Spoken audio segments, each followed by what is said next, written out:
Sinilalim sa state of calamity ang Cavite City matapos masunugan ng halos 1,000 pamilya sa 2 barangay. At live mula sa Cavite City, nasa frontline na balitang yan, Camille Samonte. Camille, kamusta ang lagay ng mga nasunugan dyan sa mga evacuation centers? Bok, simula ng magkasunog sa 2 barangay sa Dalahican, Cavite City noong linggo, mahigit 500 pamilya ang nananatili sa evacuation center dito sa Dalahican Elementary School. Karamihan sa kanila hindi alam kung paano muli magsisimula matapos matupok ng sunog ang kanilang ari-arian. Nabalot na makapal na usok ang Barangay 5 at 7 sa Dalahican, Cavite City noong July 14 nang sumiklab ang sunog sa mga bahay na ito. Sa aerial photo na yan, makikita kung gaano kalawak ang sunog. Matapos ang sunog, halos wala nang natira sa mga bahay na nakatayo sa gitna ng dagat. Tanging mga debris na lang mula sa sunog ang natira. Dahil sa lawak ng pinsala, nagdeklara ng state of calamity ang Cavite City. Ibig sabihin nito, magagamit na ng LGU ang calamity funds at makakapagpatupad na rin sila ng price freeze para sa mga pangunahing bilihin. Ang ilang nasunugan, binalikan ng kanilang bahay. Yun nga lang, puro abo na lang ang nadatnan nila. Sobrang nalungkot po. Kasi talagang pagbalik ko dito, talagang naubos talagang mamay na kahit ano, wala, lahat ng napundar ko, naubos lahat ng gamit namin. Kahit lahat ng mga importanteng gamit ng mga anak ko, lahat po, yung mga bagong pang-school, kasi sa 27 may pasok na. Lahat talaga wala kami nasalba. May konting naipon, yung pinagawa ng bahay, pero ganyan po yung nangyari. Si Ronald, hindi lang bahay, pati kabuhayan nila nawala. Nadamay kasi ang kanyang sari-sari store.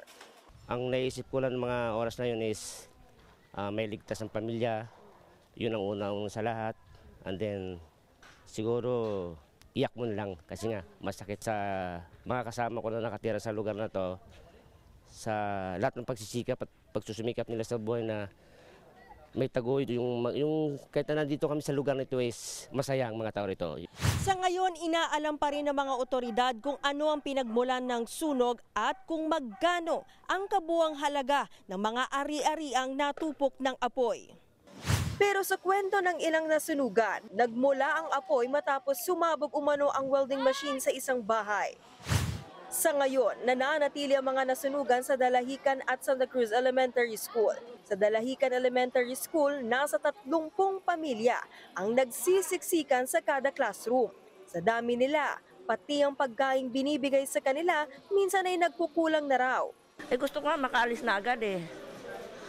Siyempre nahihirapan din ako, lalo na sa mga paghiga namin, talagang mahirap. Mainit, oo, mainit. Tsaka, itira mo, electric fan. Sa dami namin, isang electric fan, maliit lang, di ba? Paliwanag naman ng lokal na pamahalaan, ayaw lumipat ng ibang residente mula sa Dalahican Elementary School sa isa pang evacuation center. Ayaw lumipat sa Dalahican, ay sa Santa Cruz Elementary School, despite the fact na mas maluwag doon. May mga reasons sila, like mas gusto daw nila dito dahil mas malapit doon sa kanilang bahay. So mas comfortable sila dito kahit na medyo siksikan. And yung iba naman, actually during nighttime, umuwi rin sa kanilang mga kamag-anak. Namahagi na ang Department of Social Welfare and Development ng food packs, kitchen kit at clothing kit sa mga nasunugan.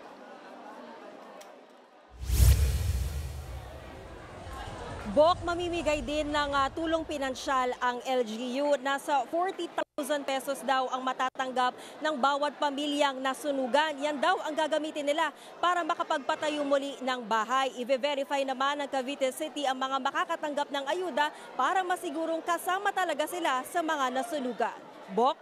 Maraming salamat, Camille Samonte. Mga kapatid, Julius Babaw po. Iba na ang may alam at may pakialam sa panahon ngayon. Para sa frontline ng mga balita, mag-follow at mag-subscribe sa social media pages ng News 5.